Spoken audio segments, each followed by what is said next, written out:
Welcome to another bonus episode of Timm Talk, the podcast infrequently about the DC animated universe, co-created by Bruce Timm. I am Chris Lord. I'm Cameron Dexter. And this week we are reviewing 2019, not for the flaming shitstorm that it was, but just from an entertainment perspective. Yes. And how, even in that, it was kind of a shitstorm this year. It was a weird year for movies. It felt like a very bland year for movies. I would agree with that. Mm-hmm. Yeah. Because we initially, when we do these lists, we normally have a top 10, and I feel like our top 10s are usually pretty similar to both between us and between like the public consensus. Mm-hmm. But I feel like this year, we couldn't even make a top 10. Like we struggled to find 10 movies like that qualified to be the 10 best. Yeah, there was a lot of stuff I really enjoyed this year. Mm-hmm. And I think I've talked about it before. My ranking system is like 2 stars, I didn't like it. 3 stars, I liked it. 4 stars, I loved it. Mm-hmm. And then 5 is my favorite movies of all time, and 1 is Justice League. But this year, it's almost all 3-star films. And like that's a wide range in terms of 3 stars. There's stuff that was like high 3s, stuff that was low 3s. But there wasn't anything this year that I had the really strong emotional connection to. With like, I mean, so last year was Love, Simon was my top. Nothing comes close to that for me in terms of just something I really loved. Yeah, I mean, I feel like our number 1 is still gonna be the same because it's the movie we talked about for months on this podcast. It was this movie and Disney Plus for the 2 unofficial sponsors of the podcast this last year. So there's no surprise there. But yeah, when I was trying to make this list, I mentioned to you before the podcast already the idea of like the emotional memory of a film. Yeah, and like we talk about a lot of movies on this podcast, and I'm sure in the moment there's a lot that I love. But trying to go back to those movies, like there's a couple that, like that emotional, like what's a better word than that? Like the, not ripple. Like what's another word for ripple than ripple? Yeah, like the a hangover. No, backlash. It's not important. The emotional memory of it, like it just like there's a few where it just doesn't stick. Watermark. No. Coffee ring. No. Get off of it. I'm trying to think of anything that's like vaguely translucent. Well, like no, there's a phrase like emotional, like whiplash. No, kind of almost. And Emotional it begins hangover. with an R, and it's not. And it's I keep going to Renaissance, but that's not the word. Retention? No, it's not important. It's not important. We have a lot to talk about. Isn't it important though? It is. You'll figure it out, and then that'll be your year word. Yes. Your word of 2019 was whatever you can't remember right now. Always.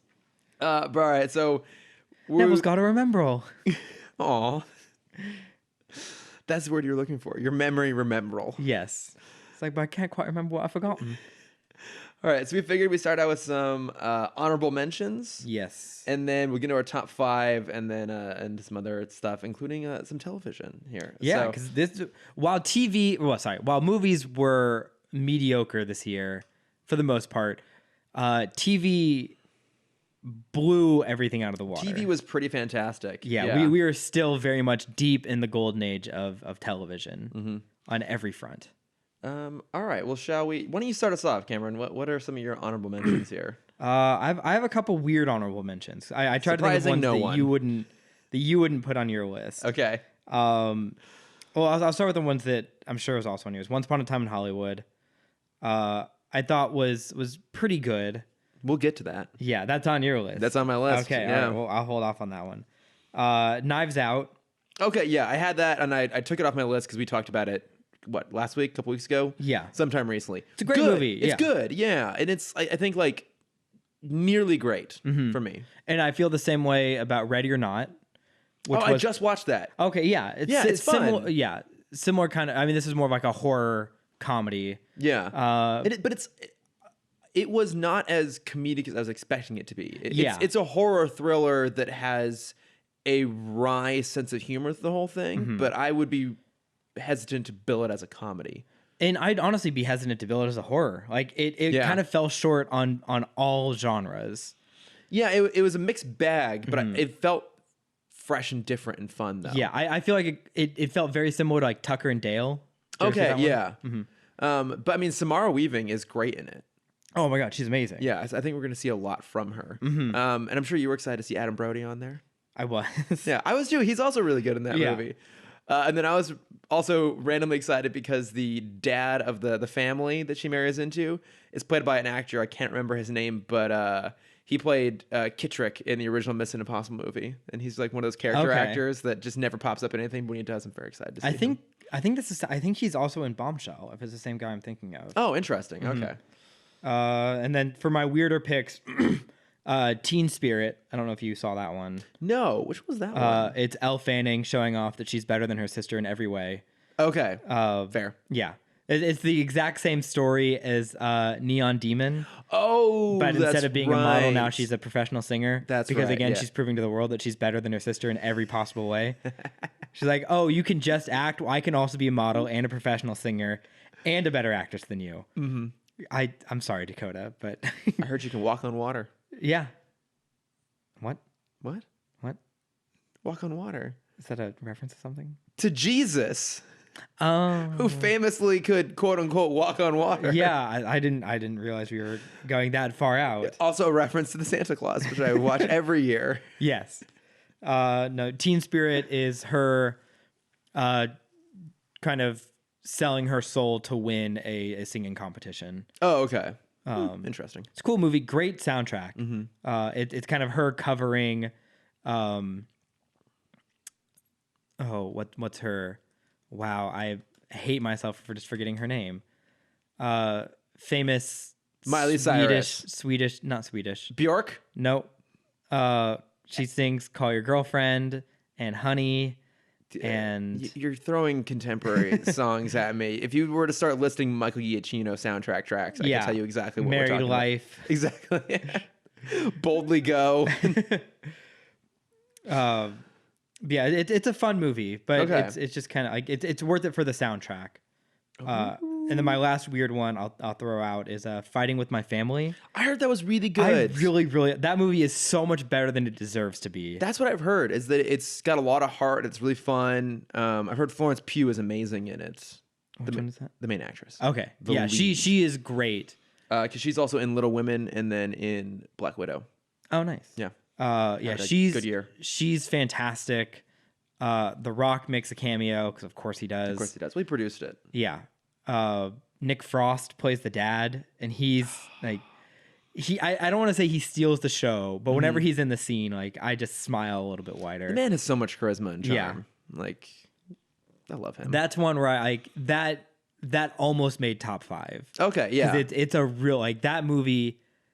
Just it makes you feel so good at the end. Oh, what a pleasant movie. And I'm not a it'd be hard for people to believe that I'm not a wrestling fan. I feel like wrestling and I kind of would go together. Yeah, actually. Yeah. I feel like you should be a wrestling fan. I feel like I should be too. Have you tried it? I haven't. Have you really given it a shot? I haven't.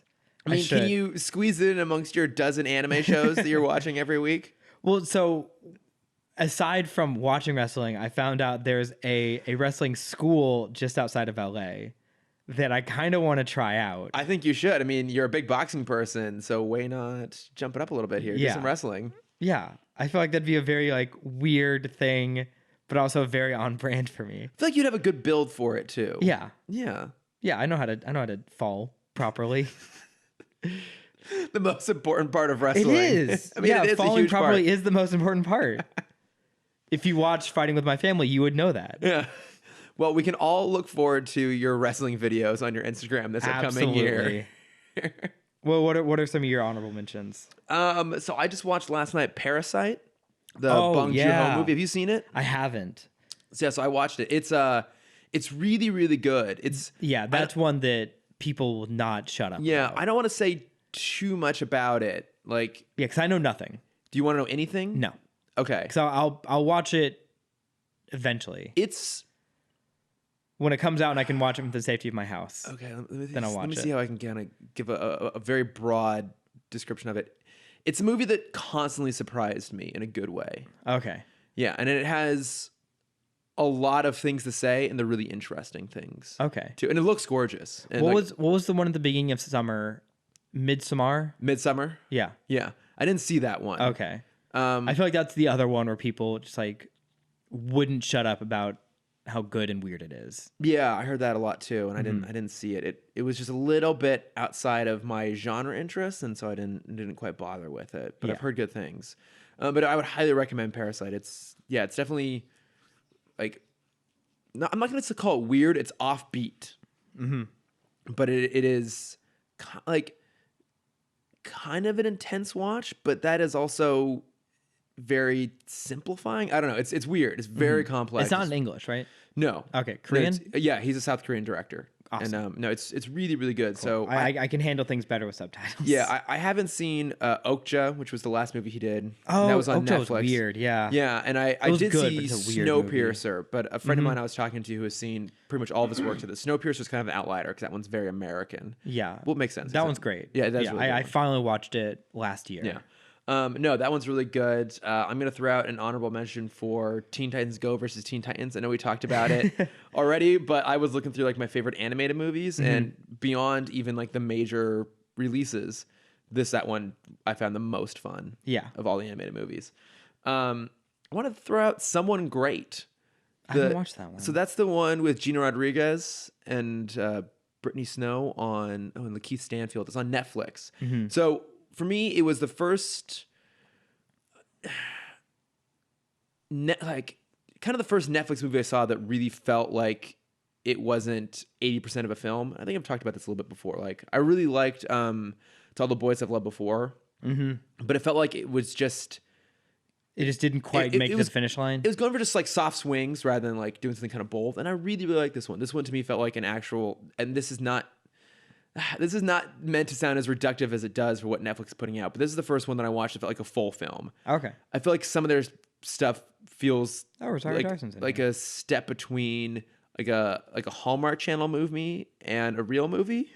Yeah, and I feel like that's where they live right now. Yeah, and I think a lot of that's very intentional, and I think it actually works well for them. But this one to me felt like I could have watched it in a theater and really enjoyed it. Okay. And this is putting aside like their more Oscar baity sort of stuff, like Roma, which was one of my favorite movies of last year. That's kind of a different beast, but that one's worth acknowledging. American Factory, which is a great documentary I saw.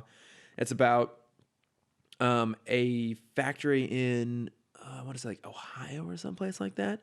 And it used to be an American automotive factory, and then that got closed down after the recession, and it was replaced by a Chinese glass manufacturer. Okay. And it really ultimately is about the cultural differences, especially the work cultural differences between the United States and China. And it is a movie that any single clip you would pull out would paint either side as being like not in a great light. Like one could maybe watch the clip and be like, oh, this seems like it's a little bit racist towards Chinese culture. But then when you put it in a full context, it's really just about the comparison of the two. Yeah. It's really, really interesting. Okay. I think that also made it on Obama's movie list too. So, because he and I are so close. Such similar tastes. Yeah. Brittany Runs a Marathon I just watched recently. I loved Brittany Runs a Marathon. It's really, really good. That was a great movie. Yeah. Like it's a comedy, but I mean, I feel it's like a comedy with a lowercase c. Yeah. Sort of like it's comedy with a message. Yeah, it's got a lot to say. It's very, very, very heartfelt, especially in the end. Like it got me tearing up. And there were certain points that felt, because it's based on a true story. Like, did you want to like run after you saw the movie? Yeah, because I definitely like ran home from the movie theater, and I'm like, I'm gonna run 10 miles, and then I never did. Yeah, it's very inspirational. Yeah, there are points that felt a little bit forced and scripted because it is based on the true story of a friend of the director's. Yeah, the whole romance section of it. No, I was thinking more the typical structural point at the end of the second act when everything kind of goes to hell. Oh yeah. And when Brittany's at her worst moment, which I won't say what that is, but I think you know what it is, that dinner sequence, the lunch. Yeah. That to me felt a little too far, maybe, but it made up for it in the end, which I thought was really, really inspirational, really good. I want to throw out Hustlers too. Yeah, I did see Hustlers. It's really good. Great movie. Yeah, like it's funny to see how the recession hit the stripping industry. Yeah, I mean it's a movie about a very specific thing that has a lot to say about our culture. But Constance Wu was great. Jennifer Lopez in that movie is incredible. Yeah, like I mean 2018 we talked about like the fierceness of Blake Lively. Yeah. in Simple Favor. Yeah. I feel like that was J-Lo in Hustlers. And I would say even more so. Yeah. I think she really owns the screen even more so. Like, she is so good in that movie. And I think there's rumblings about her being in awards contention. I hope that actually comes to fruition. I would love to see her at least get nominated, if not also win. I think she's amazing in it. Yeah. Great score, like great soundtrack too. I haven't listened to it. I meant the soundtrack. Oh. I said score and then I meant say Okay. soundtrack. I'm just so used to saying score I know at you all are. times when referring to music because I don't know any other music. Even The scene with Usher. that's so good. Because that's actually Usher. Yeah, it is. Yeah. Which makes it even better. That movie starts off so funny. Because it's just like the heyday of stripping. Yeah. And it goes to like some heavy places. Oh, absolutely. Too along the way. And again, it's a movie that a lot of people aren't painted in the best light, even though they're kind of the quote unquote heroes of the story. And it's really, really good. Okay, and I'm almost done. Far From Home. Yeah. Which I made it on neither of our top 5. But Do you have any superhero movies in your top 5? no. Neither do I. No. But it's Which is crazy because I feel like last year our list was only comprised of superhero movies. yeah, I mean it was all the great ones. Ant-Man versus the Wasp, Yep. Aquaman. Yep. There were Shazam. Shazam was this year. Shazam was this year. Yeah. Yeah. No, I mean I thought Far From Home would probably my, if we were to hand out an accolade, probably my comic movie of the year, actually. I would agree with that. Yeah. Did we have any animated? No, I didn't have any animated. No. Besides Teen Titans Go to the movie. Teen Titans Go over. Yeah, I mean, Teen we had some other Titans. DC stuff. We had like Reign of the Superman, we had Hush, but Yeah. those were both fine. But yeah. Yeah, I guess, yeah.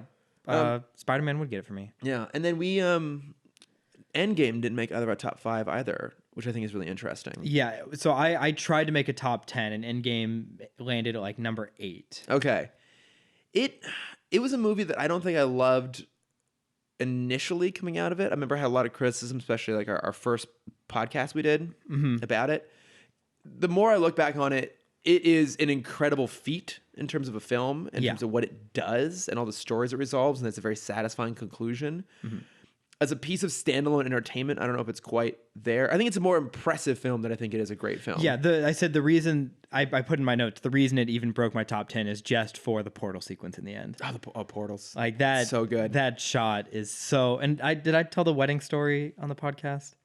If you didn't, go ahead and do it. Okay, I over the summer I went to a friend's wedding that was full Marvel themed, to an over extreme. And Sydney, I don't know if you listen to this. I'm gonna be a little critical. She sent out her. I was man of honor at the wedding, so I had a little bit of say in some of these things. But she sent out her song list of what everyone's gonna walk down the aisle to. Okay. And her song, as the bride walks down the aisle, was going to be the Portal song from Endgame. Yeah. And I'm like, Sydney, you can't do that. You can't do that. Why can't you do that? Because that's so wrong. I don't know. It didn't feel right. It's a for weird me. tonal Yeah. song. So the way it was, the groomsmen walked down to the Avengers score. The groom walked down to the bridesmaids walked down to the Fitzsimmons theme from Agents of S.H.I.E.L.D. Okay. And There's then a deep pull right there. Yeah. She's a big Agents of S.H.I.E.L.D. fan. Okay. Well, someone has to be. And then she was going to walk down to the Portal song. And I'm like, you can't, Sydney, you can't do that. But she was determined. And she didn't walk, her father passed away a couple years ago. So instead of walking down with her stepdad, it was her stepdad and her 3 stepbrothers. So almost in like a Secret Service configuration. That's nice. Blocking her at all angles. Sweet. And I'm like, okay, this is fine. You can't really see her. And I know this wasn't planned because I was there for the entire rehearsal of this. But she somehow managed to hit the swell perfectly where she, like, as the 4 men stopped and she emerged from the 4 of them as, like, the big like hit the real of the song. Yeah. And I'm like, holy shit, Sydney, you fucking nailed that. She did it. And I'm standing up with everyone else, and I'm just like, holy shit, that was awesome. And a single tear comes down Cameron's cheek. Yeah, and no one else was like paying attention to that, and I'm just like, fuck, that fucking hit, Sydney. It was worth it for you. Yeah. It was for an audience of 1, but it paid off.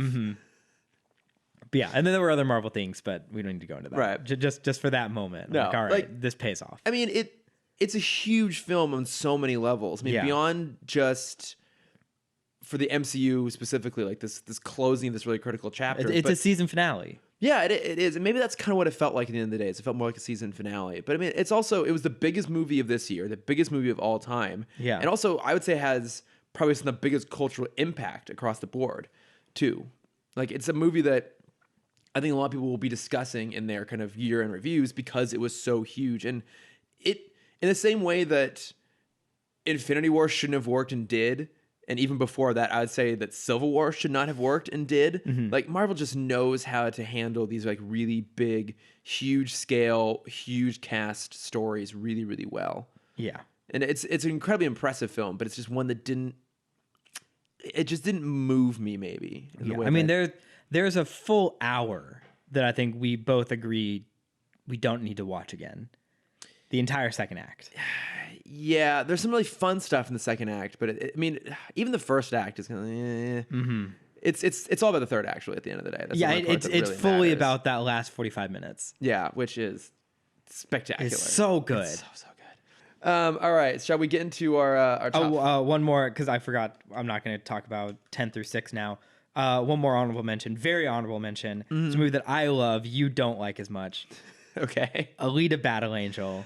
What is so good, Chris? I have that on my potential list of worst films. I loved Alita so much, and I've talked about it multiple times already. I had to put it on because I've willingly watched it 3 times already. Oh my God. It's so good, Chris. All right, you know what? You officially never get to tell me you don't have enough free time. You watch Alita Battle Angel thrice. Twice in theaters and once on a plane.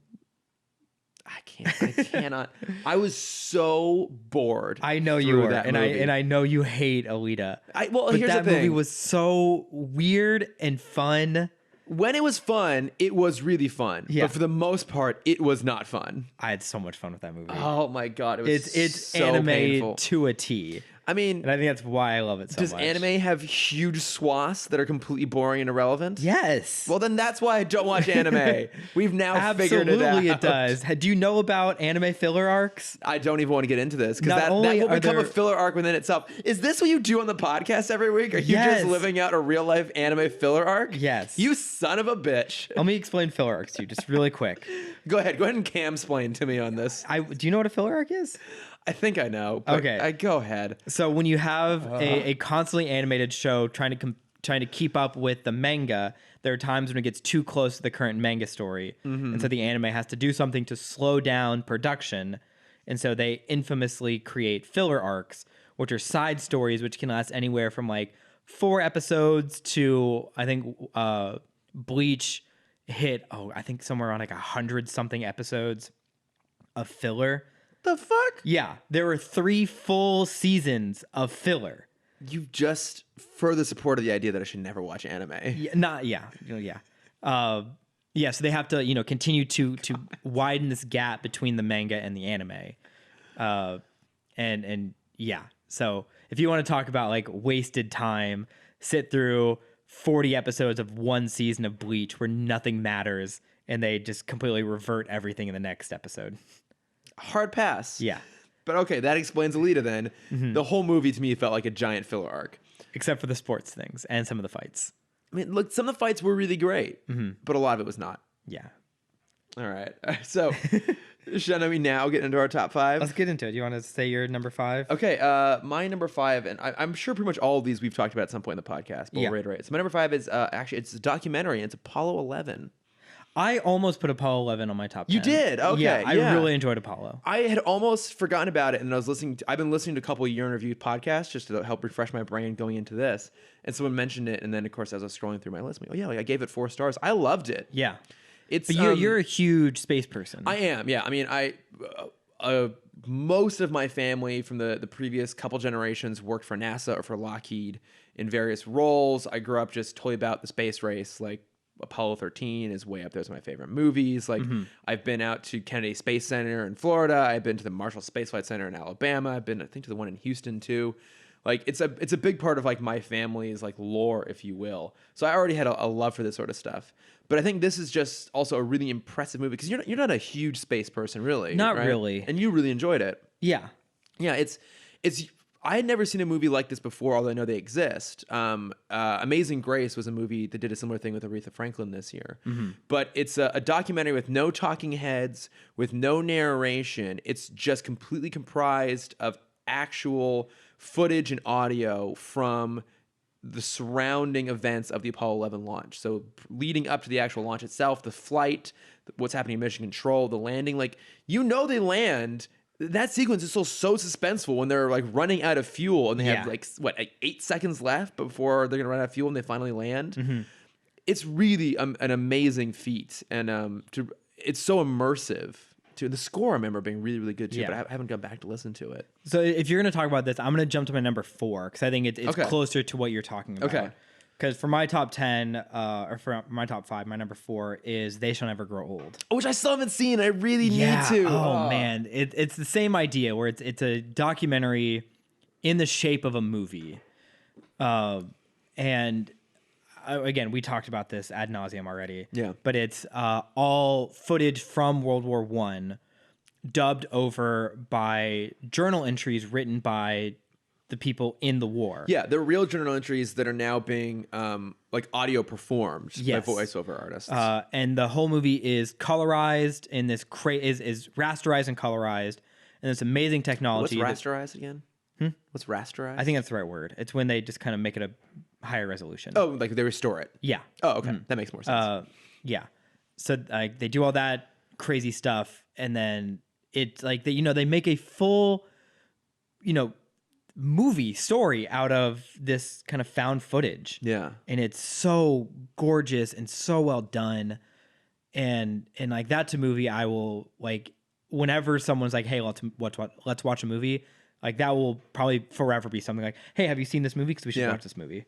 I'm sure it's available for rent on iTunes now. I need to go sit down and watch it. I've heard great things. Yeah, that movie just like, as someone that works in post-production, just seeing the technical feat of that is out of this world. Well, it's worth noting it's produced by Peter Jackson, and he's really good at that sort of stuff. Yeah, and when I saw it at ArcLight, so they had that little like documentary afterwards, so the making of, and I hope that's available somewhere because that like 20-minute interview with Peter Jackson was just as entertaining as the entire movie. Because he's like this huge World War I buff. Yeah. And they're like, hey, where are we going to get the props for like the sound effects for this stuff? Like, because, we have World War I style cannons firing in these shots. He's like, oh, well, I have a bunch in my backyard. It's like, of course you do, Peter. Of course he does. Of course you just happen to collect World War I different cannons. Yeah. And not to be a cliche here, by all means, audience, please check your bingo box. But the Empire Podcast did do a great interview with Peter Jackson, which is how I kind of first heard about this. I will send it to you. I think you would find it really interesting. Yeah. So, that's my number 4. Okay, well, what's your number 5 then? I'm going to switch it up because I was going to talk about the One Piece movie. But Mike, I've talked about that enough. I'll talk about another movie I've already talked about a lot, which is Peanut Butter Falcon. Is that your... That's going to be my number 5 now. Okay. I'm moving One Piece down a slot. Or up a slot, so it's 6 now. Okay. Peanut Butter Falcon is my number 5. Shia LaBeouf. Yeah. Also a wrestling movie. I think I am just like a subconscious closeted wrestling fan. I think you are. Yeah. I think we can help you explore this. It's time for me to just put the mask on and come out of the closet. Yeah. Well, we'll have Jeb walk you through the intricacies of wrestling. Of course, Jeb is a wrestling Yeah, he's a big wrestling fan. Yeah, that is no surprise. Yeah, that movie was just so much fun, and it's heartwarming, and it's just like a classic, nice, almost like Twain-esque adventure. Okay, it's just 2 guys going down the river to get to Florida, and it's nice. Okay, yeah, I mean, I know you've talked about it a lot. I haven't heard a lot about it otherwise, but it was a movie that I wasn't super keen on, but I feel like maybe I should go watch it. I think also right now people aren't talking about it because Honey Boy is out. Yeah, that's true. And I don't think neither of us have had a chance to see it yet. I haven't seen Honey Boy, yeah. But I feel like when I see that will replace this movie as my number 5. Yeah, I think that's fair. Because Honey Boy is supposed to be just this masterpiece. Yeah, that's what I've heard. Of a biopic. Yeah, I know. I was wanting to go check out at some point. Okay. It'll be nominated for something, and it'll come back in ArcLight, and we can see it then. We can go see it. Yeah. Okay, so my number 4 is Once Upon a Time in Hollywood. All right. Which I'm also going to give the award for the best overly long film by a renowned auteur that has almost no plot and is more of a sequence of great scene work by a stacked cast. Oh, do you have a second place for that? The Irishman. In a race of 2, Once Upon a Time in Hollywood comes in first. Did you see it in theaters? I didn't see either of them in theaters, actually. Okay. So unfortunately, Once Upon a Time came out right around the time I started my new job. That's right. And so I just really didn't have the time to go see a 3-hour film in theaters. But I was traveling over the break, and so I watched The Irishman on one flight, and then I watched Once Upon a Time on the other. And I'll kind of talk about them both here a little bit. So you watched it on the small, like... I watched it on my iPad. Oh, so even a smaller screen. No, the iPad's bigger than like an airplane. Yeah, I guess that's true. Screen. So those shots where like the foot there's like 4 shots that Tarantino set up where the foot takes up half the frame. Yeah. Imagine that in a theater. Of course. And that's why it didn't make my top. That's like one of 2 reasons it didn't make my top 10. Okay, that's fair. Because those shots are so unsettling on a big screen. I could totally see that. Feet are weird. Yeah. I'm not a feet person. And it's like a 30-foot foot. Yeah, well that's why he did it. Yeah. It's his dream come true. Yes, it absolutely is. So many feet. But so I'll talk about The Irishman real quick in context of Once Upon a Time. Did you watch The Irishman? I have not yet. Okay, I haven't found 3 hours. Yeah, three and a half half hours. So I was hesitant about that movie going in. It's good. It is really, really good, and the performances are really good. Some of the de-aging is a little dodgy. Okay. You may have did you listen to the Weekly Planet podcast where they talked about Not The yet. Irishman? Okay. One of the things they pointed out, and because they had talked about it, it was in my mind when I watched it, I noticed. But some of the face de-aging works pretty well, but you can't change the fact at the end of the day, it's 7-year-old actors playing 40. So like an example they had, which is very noticeable in the film, is there's a point where Robert De Niro's character is supposed to be in his 40s, and he goes and like beats up some guy and throws him through a storefront window. Yeah. But it's the physicality of a man in his 70s trying to pull that off, and it just doesn't quite play. I mean, I can't say that they should have cut anything out of it because it really is a very loose plot thread. It's kind of almost deliberately mundane. Okay. In its approach. I think the idea was kind of to de-glamorize the mob scene a lot. For me, the most interesting parts is when it really heavily crossed over with actual historical events. So Jimmy Hoffa plays a pretty critical role, and this is one of the theories as to why he disappeared and how they play out in this movie. Okay. And there's some interesting stuff in there, but it just didn't. I liked it, but I didn't love it. And no point was ever going like, "Oh, I understand why this is getting the sort of acclaim that it did."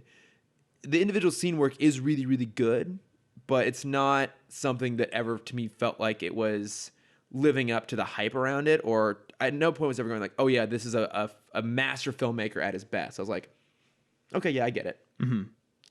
But by contrast, I really, really loved Once Upon a Time in Hollywood. And it may have helped that I had just watched The Irishman a matter of days before, and there is a lot of similarities in terms of it being really long and having this incredible cast and not much of a plot. But I thought the scene work was way more interesting in Once Upon a Time in Hollywood. Yeah. Part of it is that Tarantino is still, to this day, one of the greatest dialogue writers to yeah, ever live. Yeah, that movie is a near masterpiece. Yeah. And of just glamorizing LA. Yeah, I know that's part of it too, is that like you and I are both very absorbed in this. I would argue probably I'm maybe a little bit more so. I might be like of the two of us, I think I might be a bit more of like I get like the Hollywood boner cinephile thing going on sometimes. 100% you are, yeah. I enjoy, I think Once Upon a Time in Hollywood is nice because they went beyond like the 3 landmarks you always see. Just like, oh, we're in LA. Yeah, they were at Musso and Frank's. Yeah, it's not just the Cinerama Dome. Yeah. Hollywood Bowl, Chinese Theater, and like Santa Monica Pier. Yeah, they had some of those. The 3 you see in every movie. It's like a quick montage. Like, hey, we're in LA. It's like, well, yeah, obviously you're in LA. This is filmed in the backlot in Burbank. Yeah, it's a very LA movie. Yeah. But I just found the scenes really good, and the performances are absolutely incredible in this. And it is worth acknowledging that I think Margot Robbie definitely gets shortchanged a little bit. Yeah, I agree. I mean, I think she's so talented that she brings a lot to the character when she's on screen, but that character isn't on screen very much. I say that the best scene with her is when she's watching herself at the theater, which I think is a really interesting kind of meta moment that I really liked. Yeah. But I think the other girl like stole the show. I loved her. Sunflower or whatever, one of the Manson girls. She was amazing. She is really, really good. And there's some kind of fun, like any Tarantino movie, it's just packed full of like great cameos. But people that I wouldn't be considered cameos, they're not big names yet, but Harley Quinn Smith plays one of the Manson girls. Okay. And then I want to say it's Emma Hawke plays another one. And wait, sorry, that's Kevin Smith's daughter. Yeah, the first one. Yeah. And then Emma Hawke is the daughter of Ethan Hawke and Uma she's Thurman. in Stranger Things 3. Yeah. She's also great. I feel like she has a big career in front. She does. I think she's amazing. She had a great moment in this. And I loved seeing that. But I thought like the scenes where we're watching Leonardo DiCaprio play an actor acting were amazing, especially when he comes out of his film within a film character. Yeah. And then he's playing an actor were amazing. Just watching that transformation happen. And the shot of him talking to the other actor, the actress, the little girl. Yes, and it's a great scene. Yeah. And I thought it did a great job of portraying just how weird and just messed up this guy is. But but also it shows that he as an actor is really, really good in the movie. Like in the episode he's shooting, the performance is incredible. Yeah. And I thought it was interesting that you kind of felt like the other actors around him, like Timothy Olyphant, were almost playing it a little bit bad, just to kind of highlight, not to make him look even better by comparison, but just kind of highlight that no one else is taking this as seriously as he is. Right. But that's also like a message of the day. Yeah. Of like that was acting in the 50s, 60s. Of like, you would just do your lines and move on. Yeah. Like there wasn't this kind of same like it's that word again. I still can't figure out that word. Oh God, this is so fucking annoying. Recollection, recompense. No. Remit. No. Oh my God, this is so frustrating. You talk, and I'm gonna Google, and maybe Google will help me. It just had a lot of stuff that really worked well for me. Brad Pitt is so good in this movie. I wouldn't call this a spoiler. I said there's a scene where he ends up with a bunch of the Manson kind of family that I thought is absolutely incredible. And I love the ending too, which is a bit of a tonal shift, but for me it was like so over the top and fun that I just really, really loved it across the board. I had a really, really great time with Emotional resonance. God damn it. There we go. Oh, that's the fucking word that she got it. Resonance, not renaissance. Yeah. It resonates. The movie does resonate. It is really, really good. I also found it interesting because I felt like it was one of the least Tarantino movies I've ever seen from him.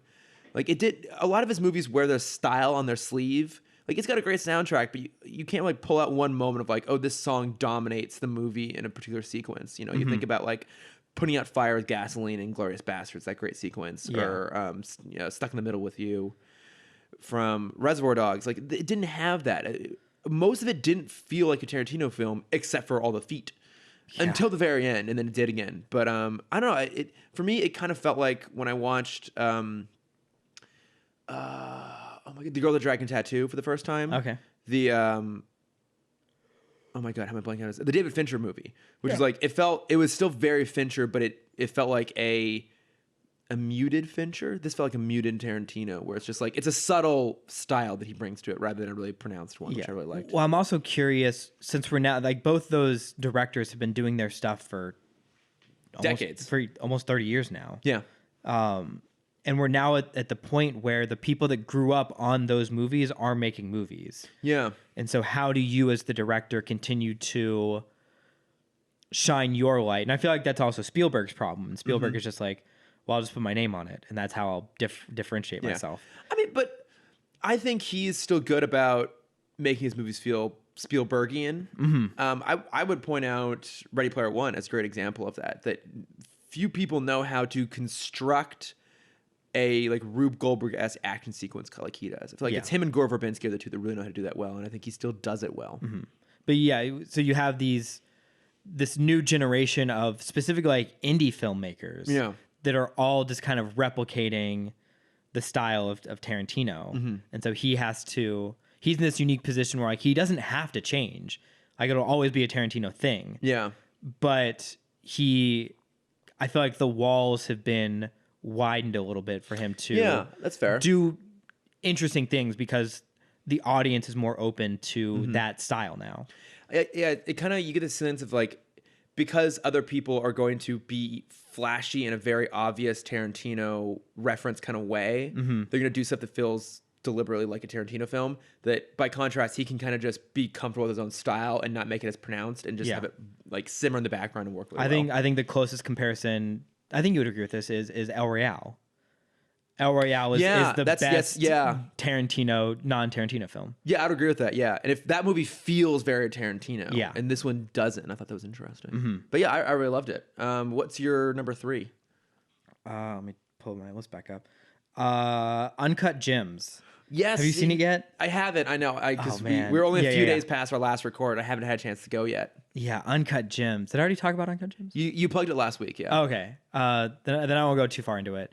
Yeah, that movie is it's such a great just like slice of life for the first hour and a half. And then once it gets to the kind of the third act crux, you're just like, holy fuck, I need this movie to end because I just like my body just can't handle this much suspension. Yeah, I've heard from a few people that it's very suspenseful, just like nonstop stress. Yeah, and that's very true. Yeah, and everyone in it is amazing. Yeah, I already talked about it. Listen to last week. Did you ever see Good Time, which was the last movie from the Safdie brothers with Robert Pattinson? I've heard that was kind of similar sort of thing. Yeah, I've also heard that's that's been on my list for a while. Yeah, it's up on I want to say Hulu now. Either Hulu or Amazon, so I put it on my queue. I need to watch that sometime soon. Yeah. But, yeah. What's your number 3? Jojo Rabbit. Oh, I'm going to talk about that in a second. Okay, all right. Then I'll let you get to your number 2 then. I mean, that is my number 2. Oh, okay. Well, we'll talk about it now. Yeah. That movie is beautiful. Yeah. It's really it's one that stuck with me, which I think that was maybe one of the challenges I had this year, was finding movies that really that I kept thinking about, that kept coming back to me in some way. The emotional resonance. The emotional resonance, yes. Now that we have word. that. Yes. Today's episode brought to you by the word resonance. Thanks, Count. It really sticks with you. Like, it's genuinely really funny. It's genuinely heartfelt. It's genuinely very sad. Yeah, and I think that was probably one of our most anticipated films too. Yeah, and I think it delivered what I think we were both really hoping for, and it really goes to show how great of a filmmaker Taika Waititi is. Yeah, he really knows how to play those beats, and in a weird way, Thor Ragnarok almost feels like an outlier for him, sort of, which is still a very heartfelt film, but it's more about like the fun and the action and the comedy. Yeah. But this, really does feel like a spiritual successor and an expansion on Hunt for the Wilder People, which hit a lot of those same kind of beats too. Mm-hmm. Yeah, he's a person that I feel like we talked about this a little bit over New Year's, how Andy Samberg and kind of the Lonely Island trio, their comedy is kind of ahead of its time with all their movies. I feel like Taika, like, he is defining comedy right now. Yeah. Like his movies are shaping the future of comedy films. Well, because I think he truly understands that all comedy is rooted in drama, and that the comedy is going to land when you are invested in the drama of the story too. Yeah. He's great. No, he really is. I mean, it's like, it's weird to say like, oh, we saw him once, remember? We were sitting really far back. Oh yes. Because you got really shitty tickets. I picked, they were not shitty tickets. They just were in ideal tickets if you wanted to see Kevin Feige, Taika Waititi, Tessa Thompson, and Chris Hemsworth. Yeah, and who wants to do that? Who wants to be up close to all of those gods? Yeah, not us, that's for sure. I mean, he's amazing, and I think he's just going to continue to do really, really great shit. Yeah. I'm super excited for him. Like, I think he's now one of those guys that is able to do and it's a cliche phrase, but like the one for you, one for me sort of thing. And I think it's a reductive phrase. What that really means is that he'll go and do the movie that will get butts in the seats and make a bunch of money. And because of that, he has the clout to go do the things that he wants to do. Exactly. I feel like it's like he can pull that off. Nolan could pull that off. Although Nolan basically only now does the movies that he just wants to make. Yeah, I feel like though that era of director is now just all for me. Because you have like your Fincher, Nolan, Tarantino, Scorsese. Yeah. Cameron. But James What? Cameron's in his own way. Yeah, you Cameron. I can do what I want. You can do whatever you want. Yeah. Cameron is. Except for remember the word resonance. Well, you didn't help. Hey, I threw out every R-E word I could possibly think of. On repeat. Yeah. No, but I love Jojo Rabbit. That is an incredible fucking film. Okay, so then... So you're number 2. My number 2 was Ford versus Ferrari. I still haven't seen... Of course it was. Yeah. Like, look... I did some of the promotion for that. You did? Yeah. What parts? Just like all the social promotion for it. It's a great film. I've heard. So, look, yes, this is me being a cliche. But it's like genuinely like a great movie, and I've heard from non-car people. Yeah, in the same way that Apollo 11 was kind of, or even Once Upon a Time in Hollywood, was like designed to like hit beats of things that I really love. Like, I am a big car nut, grew up around cars, always been a Ford person my entire life. I've been able to be around really cool cars, some of which are featured in this film. Carroll Shelby was definitely an asshole, but he is iconic, and I thought there's all these elements that were already there, but on top of it, it is just a really, really good film. Like, I took my whole family to go see it. And even my mom and sister-in-law, who bear with us in our love of cars, also really, really enjoyed it because it is it's like my family and everything that I talk about. And everything you talk about, right? Yeah, it's like ultimately the film is really rooted in character. And it's super fun. It's suspenseful. It's it hits beats you expect it to, but also it's surprising in a lot of ways. But at the same time, the performances are great. Yeah. Like, I love me a Matt Damon. I still kind of just see him as Matt Damon in this movie, even though I know he's playing Carroll Shelby. But for me, Christian Bale as Ken Miles, it's probably my favorite performance of his, including the Batman movies, because this is the only time I've ever seen him seemingly actually enjoy himself on screen. Oh, that's good. He's always so serious. Yeah. And his character's always so serious. So for him to actually have this playful, quirky energy to the whole thing was really, really refreshing to see. I really, really loved it. Really loved it. Highly, highly recommend it. Yeah, I will watch it before award season. Yeah. It is a little bit long. It's like 2.5 hours. That's fine. It could be a little bit shorter maybe if I had a critique on it. Mm-hmm. But other than that, it's an amazing supporting cast of people too. Mm-hmm. John Barenthal is in there as Lee Iacocca, and I love him. And he gets to just be this kind of like cool guy all the time. Love it. Mm-hmm. Yeah, well worth seeing. Great. Yeah, what was your number 2? JoJo. Oh, that's right. We already covered this. Okay, so now we're down to our shared number 1. Yes, for the 23rd year in a row, it is Space Jam. Yes. It was always going to be Space Jam. Yeah, somehow it just tanks the competition in year our after hearts year. And minds, it comes out new every year. It does. Because it's like fresh, warm laundry you wrap yourself up in every time you watch it. Mm-hmm. Yeah, it's amazing. It's the clean sheets, the warm underwear of films. No, it's obviously Booksmart. Yeah. I mean, anyone who knows us knew going into this, it was clearly going to be Booksmart. Yeah, I made my stepbrother watch it over Christmas because he hadn't seen it yet. What did he think? He loved it. Yeah. It was so warm to me the next morning. He came down for breakfast and he's like, talking to his wife, he's like, you have to watch Booksmart tonight. Yeah. Like, you're going to love it. I'm going to show it to all these people. And I'm like, yes, please spread the word. Yeah. I have done as an apostle of Booksmart.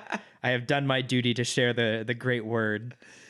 It's just exceptional. Yeah. At the end of the day, it's really, really exceptional. We've both obviously talked about it at length, but I mean, it's just multiple times. Great story, great performances. It's visually really impressive. It's got great music all the way through.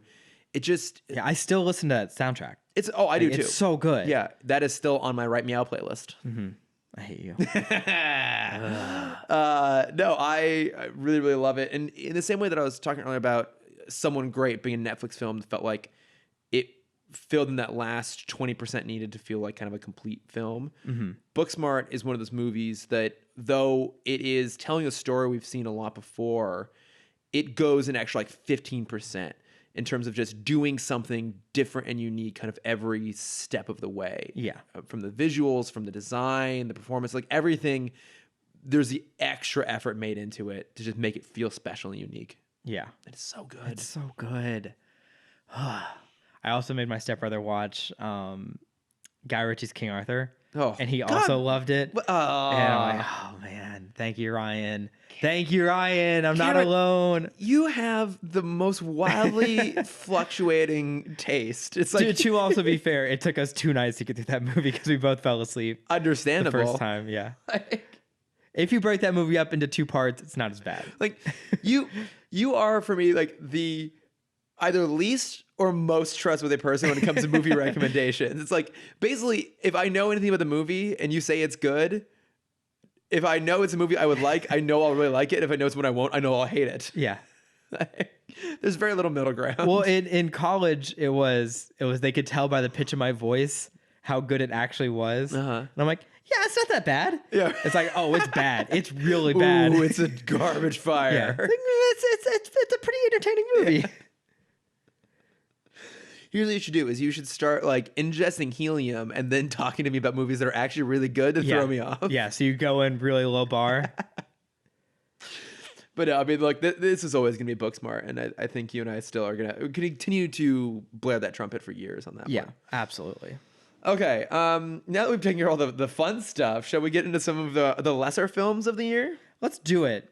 I requested we start off on a positive note because we're going to get really dark, really mean for a while. Okay. Do you want to do worst for you? So we have 3 categories for this year. We have worst, biggest disappointment, and made you the angriest. Where do you want to start? Let's do worst because I feel like it might be a similar choice. Okay. So I haven't picked mine. I'm going to let the discussion point me in the right direction. Oh, because there's only one answer. Well, okay. Here's the list I have. I have Dark Phoenix, Godzilla, Lion King, Dumbo, Alita. Oh, I forgot about Dumbo. Dumbo. Oh, I did not share positive words about Dumbo. No. Oh, I think I have to rethink my biggest disappointment films. Alita Battle Angel. Yeah. On the list of worst, and then Lego 2 I put on there as well. Actually. Okay. You and I think you and I both said you missed the worst one, which is surprising. Which one? Well, you talk about you, and then I'll tell you why you're wrong. Okay. No, go ahead and give me your worst one. Oh, Hellboy. I didn't see Hellboy. 1,000% Hellboy. I did not see Hellboy. Yeah. Holy shit. You want to talk about the biggest dumpster fire of the year? You got to watch Hellboy. Not only is it a disappointing superhero film, it's also a disappointing King Arthur film. Well, I mean, and that's him from a man who loved Guy Ritchie's King Arthur. Yeah. And like the other movies, because the movies you've listed have may or may not land on my most disappointing or most angry. All right. But Hellboy is a movie that's just so bad on every level. It's similar to like Cats, where it's so bad you're gonna have to watch it eventually. Right. But yeah, if you want to talk about the worst movie, the worst thing to come out of 2019, I have heard some people say that it's fine. That those people are wrong. It's actually kind of out of place. Okay, so it's very clearly, definitively Hellboy for you. Yes, definitively Hellboy is the worst movie of 2019. I think if I'm gonna go off this list, because some of these have things that like are slightly redeeming. Like I did not like Alita, but some of the fights are good. I hated Dark Phoenix, but I will at least give it that the first 20 minutes was the X movie I always wanted to see. The rest of it was shit. Even The Lion King, though I didn't enjoy it, I really liked Timon and Pumbaa in it. Seth Rogen and Billy Eichner. Yeah.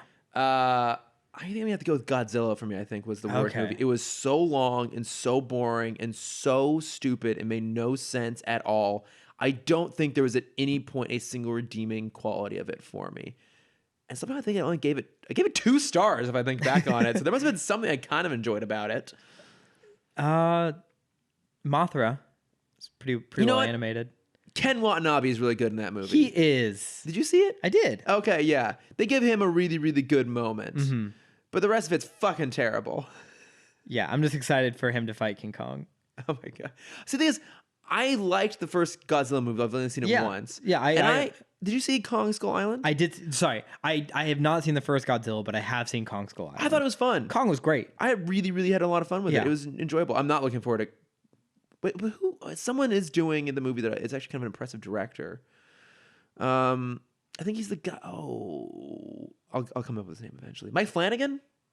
That sounds right. Is he doing it? I think the main reason I'm most excited for this is there's a joke that continues to spread around the internet of people talking about how they're excited to see Godzilla fight King Kong, and it's people talking about the size difference between them. Oh, I know, it makes no sense. How it's like the cartoon is King Kong in that what's it called when you have the harness with the baby in the front? The baby Bjorn. Yeah.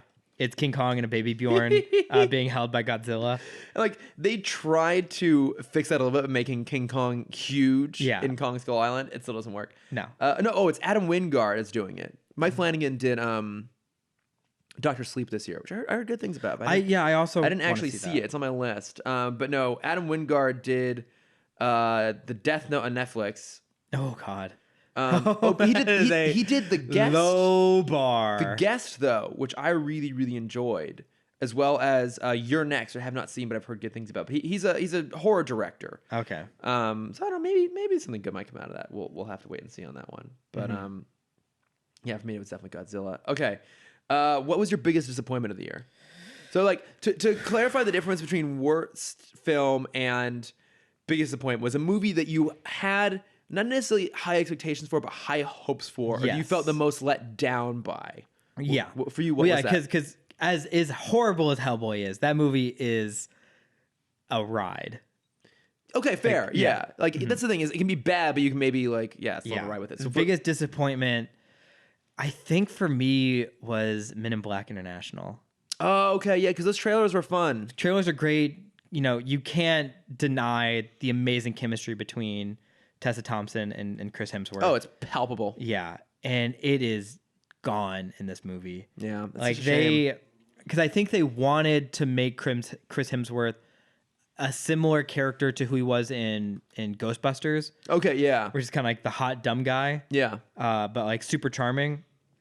And he is not charming at all. Like, they somehow took one of the most charming men in the world and made him like just boring. It's such a shame. Yeah, because he's like overly cocky. He is like the worst version of The Rock in every movie. Oh, okay. That's a very good way of putting it. He's cocky, he's super into himself, Yeah. but he's super inept at everything. Okay. Yeah, that doesn't sound very fun. Yeah. Because it is really disappointing. Because remember, that trailer was one of the few that when I had to see it again and again and again, I didn't mind because I at least found it entertaining. It's a shame. Yeah, so that's a big disappointment. And then every live action Disney movie. Oh, yeah, because you didn't like Aladdin. I didn't. That was the one that I enjoyed this year. Yeah, I thought it was kind of fun. Yeah, we may be talking about it in our next part too. Oh, okay. All right. Oh, interesting. All right. So for me, the biggest disappointment, and we haven't had a chance to talk about this movie yet on the podcast. Can you guess what my biggest disappointment was this year? Oh, man, can I? It just came out. We haven't had a chance to talk about it yet, but we have lots to say. Cats? No, I haven't seen Cats yet. I know. It just came. Oh, Star Wars. Yes. Yeah. Definitely. And I didn't. Did we talk about Star Wars last week? We didn't talk about Star Wars last week. Let's talk about our theater story. Okay, yeah. So we're gonna get into our whole. I forgot we were supposed to talk about Star Wars this episode. Our whole thing with and then, so I'll mark it in the body of the podcast too. But we're gonna get into spoiler territory here because a proper discussion requires us to get into all the nit and grit of it. So yes. Let's start by talking about our theater going experience for The Rise of great. Skywalker. So there was a full-on nerd riot. Yes. So you and I think have talked about this before in the podcast that we have bad luck when you and I go to the Grove together. You obviously go all the time. I feel like we just have bad luck when we go to any movie together. This is no matter where we Maybe are. we should stop seeing movies together. Yeah. We are very particular with our theater going experience. We are like the movie Hancock. Yes. And then one of us is Charlize Theron and one of us is Will Smith, and it's the closer we get together, just bad things happen around us, but exclusively in terms of theater going experience. Exactly. This was maybe one of the worst I've had. It was the most entertaining. It was for sure. It was absurd. So we did go to the Grove. We had tickets to go see a 7:30 showing at the Grove the night it came out. It was impossible to get like IMAX tickets and anything like that. It's like, okay, this will work. We went in a big group with our friend Jason, who I know will be listening to this because he always does. And he was very sweet because he got like a big group of us together. He planned it all out. It was great. And so we all get in the theater. We're ready to go. And about 25 minutes in, to So we are in our seat. It is now 7:50. Yeah, and we're still staring at the same Toyota ad. Exactly. And that hasn't changed in the past 20 minutes. My thought is like, okay, maybe because it's an opening night, they're having a hard time getting the crowds in, like they're gonna start it soon. And then eventually someone from the theater comes in and, to the best of his ability, tries to like shout it into this packed theater. Explains that the hard drive they received from Disney had some sort of problem with it. Was corrupt. So they were re-downloading the movie. Yeah. So for people who don't know how theaters work now, you don't get a reel of film anymore. You get an encrypted hard drive sent to every theater across America. Yeah. And you have a unique code for your drive, so only you can access it, and you download it to your server. Yes. And then you return the hard drive. Exactly. Mm-hmm. Yeah. And so the copy they had wasn't working, so they were re-downloading it. And so he comes in and says, hey, so we're working on it. We're about 40% of the way through. It'll be maybe up to another hour. Mm-hmm. Now, and these files are huge. Huge. I mean, it's a long movie, like huge effects too. Usually for a 2-hour movie, it's about 200 gigabytes. Yeah. Yeah, that makes sense. And so Jason like quickly got up and like beat everyone out to customer service, trying to find a way to get us into the theater, but we were gonna get all split up. And also it was gonna be like over an hour anyway. It's like, okay, we'll stay in the theater we have and it'll be good seats. But then we have an hour to kill. So everyone goes. And they just opened a bar in the theater. So everyone goes and gets drunk. So by the time they finally start the movie, which they gave us like 5 minutes warning, and they just jump straight to it. Yeah, no trailers, no foreplay. Just immediate Fox fanfare. Just raw right into Star Wars.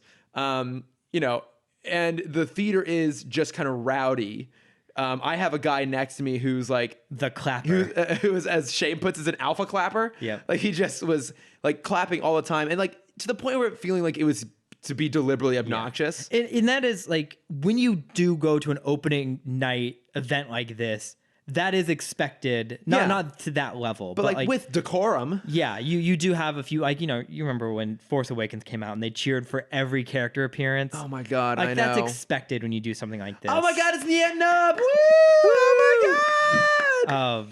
But yeah, this guy, God damn it. When you're the only clapper, you have to have a little bit of like you have to kind of understand your surrounding. Yeah. It's like, maybe I shouldn't have my clap echo through this theater. Through the whole theater. When yeah. everyone is very tense already with how bad this movie is. No, that did not help. It didn't help that some of our own party were like talking on their phones during the movie. I wasted maybe a fourth of my bag of M&Ms throwing them at our group. I was like, shut up, get off your phone. Like, just have theater etiquette. Yeah. It's not hard to just like be a good person in a theater. Yeah. You don't need to look at your phone every 10 minutes. It was very distracting all the way through, which did not help the fact that the movie itself is just bad. I had a lot of fun with the movie. Oh my God. Okay. So the reason this was the most disappointing for me specifically was that it just was so underwhelming and made so many bad choices. Yes. And look, you and I didn't love The Last Jedi. Correct. I rewatched it recently, and there are some good ideas in there, but part of the problem with The Last Jedi is that it decides to take everything and say that it doesn't matter anymore, right? So it's like, the Jedi are not important anymore. Luke isn't important anymore. Whose raised parents are. Snoke.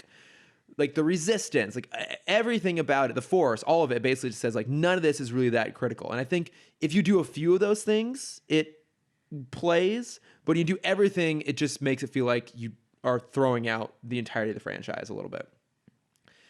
And it doesn't help that it's long and boring. Yeah. Too. So then 9 comes in. It's like, oh yeah. So the way that Ryan came in, it's like, none of that's important. Everything he did, that's not important either. Yeah. And it was a double reset. It is a double reset. And it's like the biggest crime of it all is that it made the last film completely inconsequential. And it makes it feel like this isn't a trilogy, but this also is barely even a sequel to The Force Awakens.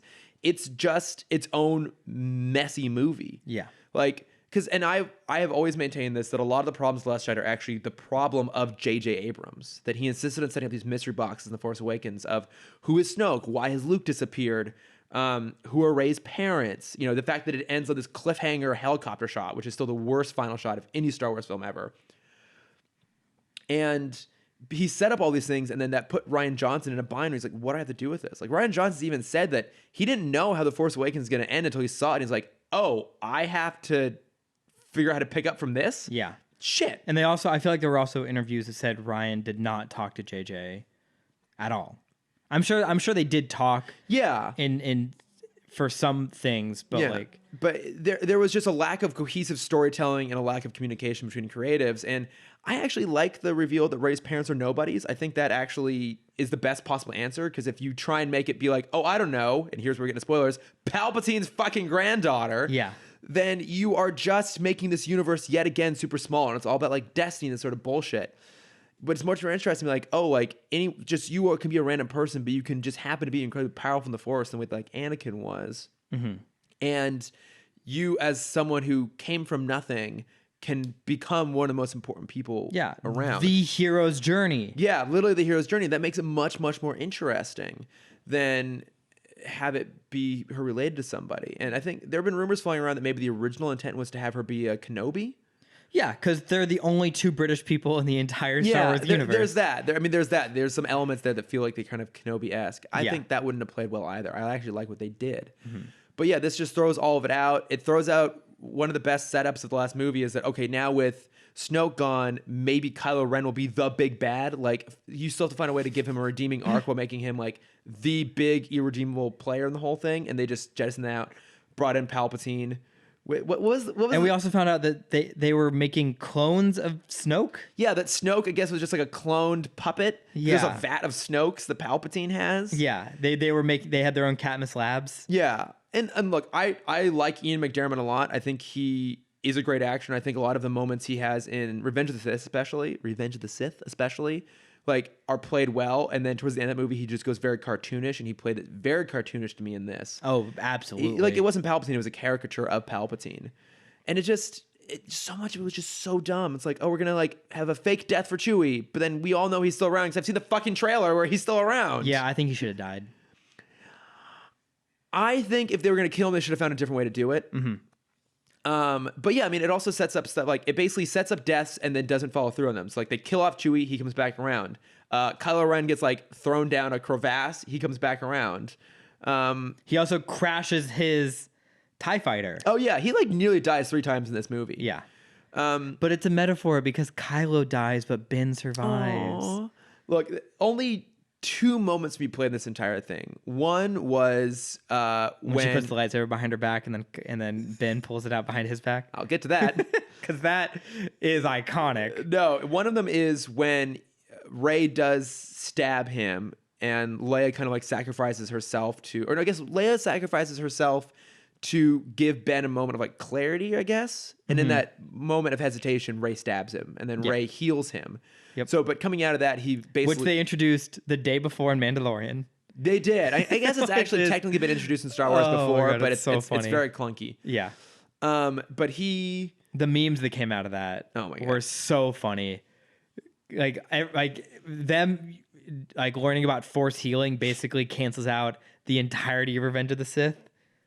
Yeah, pretty much. Because it's like, oh yeah, we can just heal. Oh, she's gonna die. Yeah, we can just heal her. Just heal her. Yeah, Padme is gonna. Yeah, we'll just heal her after she has her kids. Yeah, she's fine. It's fine. It's all Anakin, good. Don't worry about it. It's all good. We'll just heal all these burns and regrow your limbs. Yeah.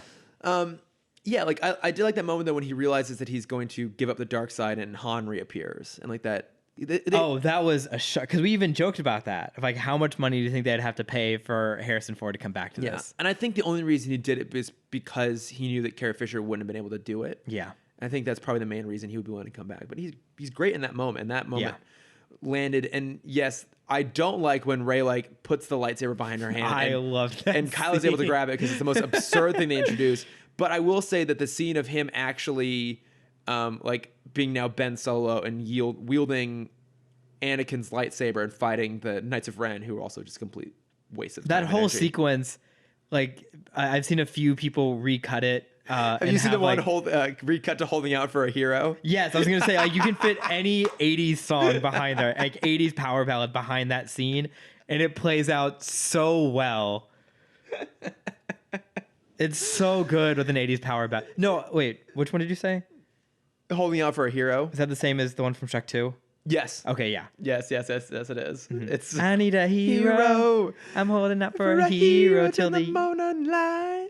And he's gotta be strong, and he's gotta be fast, and he's gotta be fresh from the fight.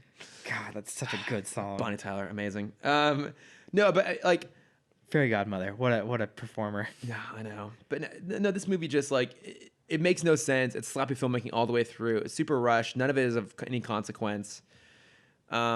Oh, and then the kiss. Oh my God, the Rey Kylo kiss got audible laughs across the entire theater.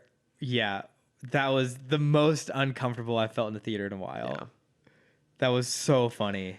It's just there are so many things they could have done better. Like I think it would have been way more interesting if not every Death Star had a fucking cannon, like Death Star cannon on the bottom of it. Which also, how did that get built when it's on this super remote planet that no one can find, that apparently only Palpatine and a bunch of Sith ghosts live on? Yeah.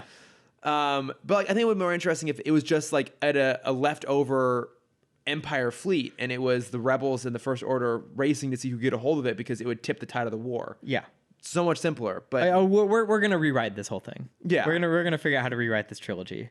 I think if you have Kylo have to go to the Resistance after he turns and basically asks for their help / offer to help them to go save Rey, then it makes him way more interesting, because as it is, basically the only person who knows he gets redeemed is Rey, who's the only person who would have any interest in him redeeming, and so it doesn't have any sort of weight because he dies anyways.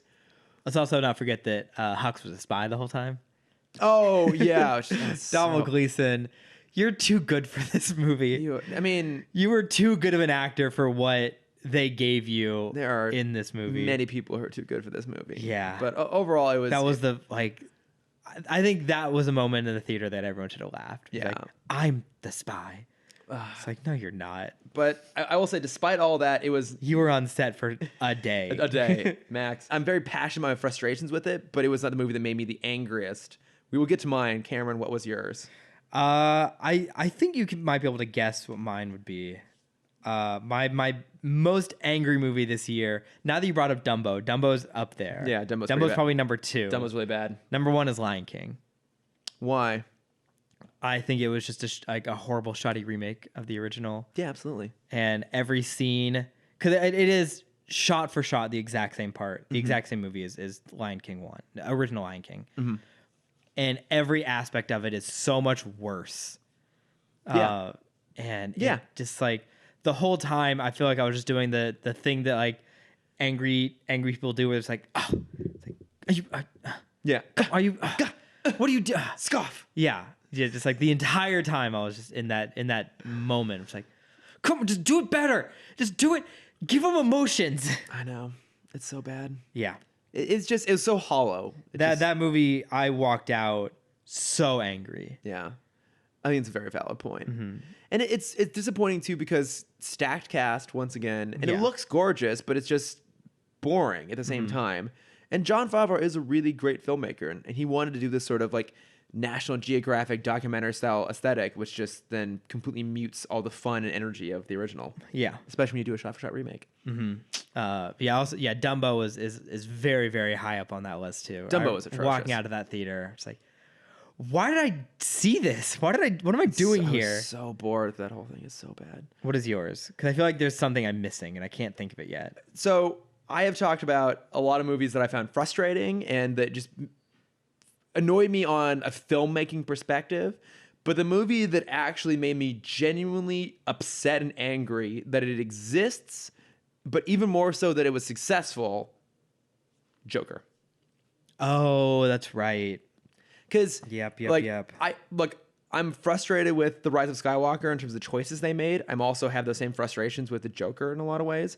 But I'm actually genuinely upset that movie was made ever in the first place and it was successful, because I think it has absolutely horrible, problematic things to say about our society, and it does nothing to advance that conversation in a constructive way. If anything, it only just adds fuel to the horrible shit fire that is our world. Yeah, absolutely. Not to, make it too big of a deal out of it, but I really like that movie. Genuinely, really, really upset me. There are from filmmaking perspective, things that I liked about it. I didn't put it as the worst because we talked about it. It has some redeeming qualities in terms of portraying a good Gotham, and it is a good portrayal of the Joker on screen. But Yeah, like I'm legitimately upset that movie exists. So, but yeah, so getting on a happier note, then Cameron, what are some of your? We'll do this a little bit faster. Like, what are some of your top TV shows of the year? I feel like it's also not going to be any surprise. My shows. I made my. I've tried to do a top 9. I'll just kind of pick a couple of these. Okay, I'll just have you go through all yours, and I'll go through all mine. Okay. One I'm putting in the TV category because there were 2, and I feel like I'm seeing them as episodes and not standalone docs. Okay. But the Firefest documentaries. Oh yeah, those are good. Yeah, they're great. They're so funny. It's a shit show. Apparently, they're trying to make a second Firefest like in 2021. Of course they are. And I can't wait. Umbrella Academy is really high up there. It's great. We talked about it a lot. The Politician. I love The Politician. I didn't watch that. I heard it was good. Yeah, that was so good. The Boys. Talked about a lot already. And then the ones that pretty obvious. Mandalorian is number 4 for me. High School Musical, the series. Still good. That show is so much better than it deserves to be. Look, I get on it. So many levels. I get the it. Music. They have like they basically do a cover of one song from the original musical, and then they'll do an original song for every episode. And the original songs are so good. Like they're just like just true bops. Yeah. Number 2 for me is Doom Patrol. Oh, okay. Doom Patrol is great, and Fair. I'm so excited for more of that madness. And then number 1, by a large margin, is The Imagineering Story. Okay, fair. Yeah. Yeah, that makes a lot of sense. Have you watched it yet? Have you started it yet? I haven't. Man, it's. I know. I've been doing movie catch up this last week. I haven't told my Imagineering story yet. Can I? No, go ahead. Super quick. Yeah. When I was flying, I was stuck in the madness of flying back to LA the day after Christmas, and flights were getting rerouted all over the place, and so I was stuck in Denver for a while. I was having a very bad travel day, and so I was on one of my new flights. I had to kind of go through Phoenix. On my flight to Phoenix, there was this sweet old woman next to me as I was rewatching The Imagineering Story, and she kind of taps me on the shoulder. It's like, "Hey, do you mind turning on subtitles? I want to watch this too." Aww. And I'm like, "Oh, of course." Well, I was watching episode 1, so it goes over the original rides of Disneyland. And I'm like, "Oh, absolutely." And so I turn on the subtitles and we watch a little bit more, and it gets to the Pirates of the Caribbean section. And she leans over again, and she's like, "That was my favorite ride as a kid. I went to Disneyland like a year after that opened." Aww. And she was telling me her whole first time going to Disneyland. Yeah. And it was so sweet, and I was in such an emotive state. I was like, "Thank you for sharing your story." It's the power of Disney. Yeah. And I also fully understand the Imagineering Story is just Disney propaganda. Like, turn to the highest level. Everything they put out is Disney propaganda. I know it is, and I eat it up. And you contribute to it. And I contribute to it. But yeah, if that show wasn't already number 1, just that interaction because of the show, like, pushed it even further. Because that was the day I wasn't wearing any Disney merch, which is very rare for me. Were you wearing Disney underwear? No. Disney socks? Nope. Wow, I am genuinely shocked here. Me too. So there was nothing about me that would scream Disney besides just my general personality. And so it's nice to like still have those conversations when I'm not in uniform. In uniform? Yes. In uniform? This is not a uniform now. No. It's not how uniforms work. On brand. Yes, there we go. You are not dressed on brand. Yes. As you absolutely are now. What are your top shows of this year? So I'm going to throw out some honorable mentions here. Stranger Things season 3. Yep. I thought was really, really fantastic. Much better than season 2. Yeah. The Boys made honorable mentions. Not quite cracked the top 5. Loved The Boys. The Good Place, which is not done yet, but I was trying to just put shows that were new in 2019. Yeah, but that's if fair. we were including recurring shows, yeah, Good Place is definitely top 3. Yeah. I've just been really. That show burns through stories so quickly, and now it makes it hard for me to watch almost anything else now because like that's part of the reason I stopped watching Titans was like this is just every episode's a filler episode. Yeah, if we're doing dishonorable mentions, Titans is high like up there. 4, 3, 2, and 1. Exactly. Also, slightly controversial choice here, but I'm going to throw in honorable mentions. Game of Thrones. Okay. I think there are some great episodes of that last season, some great moments in it too, and I actually like the final ending of it where everything comes to a close. I think that their path to get there was rushed and ineffective, but I don't actually have a huge problem with how it, like the ending. I have a problem with how it came to be. Yeah. But I think that's going to go down in infamy, and I think that's going to not give due credit to some of the good stuff that happened in that season. I agree. Yeah, because people forget about, episodes 1, 2, and 3, which are great. Yeah. The episode, I think it's 3, is the episode of everyone preparing for death. Basically, that's one of the best episodes. Yeah, of the show. That was amazing. Brienne gets knighted. Yeah. That part. What's his face sings that beautiful song. Oh, Podrick. Podrick sings his beautiful song. I still listen to the Florence and the Machine version of that on a regular basis. It's a great song. Man, that episode is so good. No, it is really good.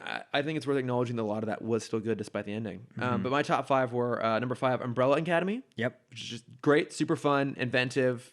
It's basically the X-Men show we always wanted. Yep. But more violent and ridiculous. The Dance in the Moonlight sequence in particular really stands out for me. Which one? The Dancing in the Moonlight sequence with I can't remember their numbers, but it's the big guy. Number 1. Yeah. And then the girl, not Ellen Page, but 5. Yeah.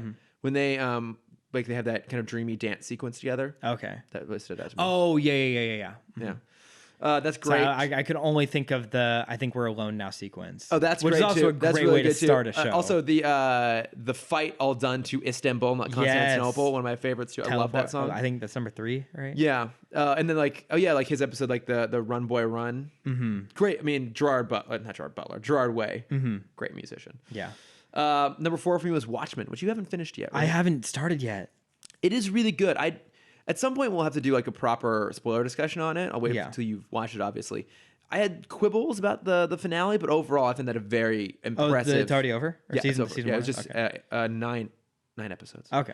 But I found a really, really great piece of television. Number 3 was The Mandalorian, which I think the episodes 4, 5, and 6 kind of got a little slow and pointless, but it made up for with 7 and especially 8. Yeah. The last episode is really fucking good. And how the entire internet turned on Jason Sudeikis immediately. Yes, I know. Well, you don't. Immediately. We won't say what he does. So we will funny. not say what he does for those who haven't seen it yet. But yeah, you can't pull that sort of shit. Yeah, the second that scene started, I texted all of my Disney friends. It's like, you guys are going to hate Jason Sudeikis for the rest of your lives. Or canceling Jason Sudeikis. Yeah. For something a fictional character if it's did. Yeah. Number 2 for me, Harley Quinn. Great. Good choice. I was just watching the most recent episode when you got here. That show makes me laugh out loud consistently. That show is great. It is super fun. It is so funny. I think it's incredibly inventive in how it approaches all the established characters and lore. I love their take on Jim Gordon, who's just this this broken wreck. I love their version of Poison Ivy too. It helps that it's voiced by Lake Bell, who I just adore. But she's like the voice of reason amongst this band of morons. Alan Tudyk's Clayface, this like weird over the top terrible actor. Yeah. Like the shot where he's like trying to be Zeus's son. Oh yeah. Or Maxie Zeus's son. It's You're a spitting image of her. Yeah. And again, we talked about how we were both, myself especially, a little skeptical going in, but it has proven to be a genuine surprise and delight. And they're handling it very well. Yeah. And I really think love it. It is the right direction to go post Deadpool. Yeah, I'd agree with that. I feel like this is the successor to Deadpool right now. Yeah. And I really, really enjoy it. I'm very excited for all the new episodes, and I hope it gets a good and long shelf life. I think it's fantastic. Yeah. And they're continuing to show that every other show besides Titans, they're doing so well. Yeah, it's true. Yeah, they're doing a pretty good job with DC Universe. They're pretty solid. And then for me, the number 1 is Fleabag. Oh yeah, I still need to watch Fleabag. Fleabag, especially Fleabag season 2, is maybe one of the greatest pieces of television I've ever seen in my entire life. And yeah, in the same way that I will like go to my grave talking about how great Booksmart is, I will be doing the same for Fleabag. Yeah, it is really, really fantastic, and it's up on Amazon. So if you guys have not watched it, highly recommend. I think I've said this before, but season 1 for me didn't quite live up to the hype, maybe, but it's still quite good, especially towards the end. And then it's worth it because season 2 is fucking unbelievably good. And I am very, very excited to see what more we get from Phoebe Waller-Bridge. So, which actually takes us to one of our last 2 little sections here, what we're most excited for in 2020. Yeah. Cameron, what are you most excited for this year in terms of... In terms of entertainment. Yes. Yeah, probably a movie more specifically. I just kind of focused on the movies. Yeah. I have 3 that kind of stand out in their kind of odd choices, I feel like. Okay. The obvious choice is Wonder Woman. Yeah. I think that's, for superhero films, that's my most anticipated by far. And then the other 2, Scoob, I really hope is good. The Scooby-Doo animated movie coming out. And then In the Heights, I think it's going to be great. Yeah, I think that is going to be good. The trailer looks really, really good. Yeah. And it's basically the same cast as Hamilton. Yeah, it looks so really like fantastic. all the voices are just going to be beautiful. Yeah. Good choices. Yeah. Very good choices. What about you? What are you most excited for before we go into what we're least excited for? Well, I was segueing it there because speaking of Phoebe Waller-Bridge, I am very, very excited to see what she does as a co-writer on Bond 25, a.k.a. What? No Time to Die. You were excited about a Bond film? I There's know. a Bond film coming out? If we're going to continue to be cliches of ourselves, if I'm just going to completely dive into full-on self-parody, yes, the movie I am hands down most excited for this year is No Time to Die. Which, to be fair, hasn't always been the case. Like, I remember in 2015 when Spectre was coming out, I was actually more excited for Force Awakens.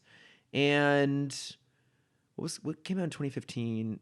I guess Age of Ultron came out in 2015 for the MCU. But I was more excited for Force Awakens than Spectre. But yeah, I cannot wait for that movie. I just rewatched Skyfall the other night with our friend and former guest CJ. He came over and we watched it together. Great. That movie is a fucking masterpiece. And god damn it, am I pumped Yeah. for some more Bond here. The final film from Daniel Craig as James Bond. Cannot wait for it. All right. And I forgot. Hold on. There's one other movie I forgot about. Oh, yeah, what? Disney's movie coming out next year called Raya and the Last Dragon. Oh, yeah. We haven't had any promotion for it yet publicly, but they showed maybe 5 or 6 minutes of it at D23. Okay, wait. Did you go to D23? Have I not talked about D23 yet? No, I don't think you have. Should we dedicate like an hour and a half podcast to it? Yeah. So D23 Expo is this amazing event that happens every other year in Anaheim. Yeah. Cut forward to the end of this tangent arc and Raya looks amazing. It's this super badass warrior trying to find the last dragon in her world. Dragon voiced by Awkwafina. I'm here. Yeah. Here for it. That sounds amazing. All right. The very last thing here, close out our 2019 year in review podcast. 2020 has started. It is impending. Cameron, what is the one thing that you are concerned about entertainment-wise? Entertainment-wise, because I have a lot of other things I'm concerned about. Many other concerns, but we are going to keep this very, very shallow and just talk about distracting pop culture entertainment. There's 2 movies that I'm hesitant to put as my most concerning movies because there's a chance they might not even come out because they've been pushed for so long already. Is one of them New Mutants? One of them is New Mutants, Yes. which is supposed to come out in May. Yeah. And the other one is Artemis Fowl. Oh, fuck. That's right. That's done, too. It's been done since last February. Yeah. That's probably not going to be very good. Yeah. The trailer did not make it look very good either. Unfortunately, Disney's streak of live action films have even outside of their remakes have not been good for a while. Nope. And this is one that I think will continue that streak. I absolutely agree with you on that. If we even see it. If we even ever see either it. of them. Yeah. I feel like so they have the vault for like the classic stuff. They want to try and create a scarcity to drive up demand. What do you think they call like what red or like dirty Foot Locker they hide movies in they don't want to show? Oh, it's the Disney dungeon. The Disney cupboard. Yeah, exactly. The Disney cupboard under the stairs, where they've been hiding both Artemis Fowl and New Mutants. Yeah, it's on like there's like 5 shelves. Yeah, it's on the very top, just pushed in the corner, like behind the Christmas decorations. Yeah. There's like a few Halloween things.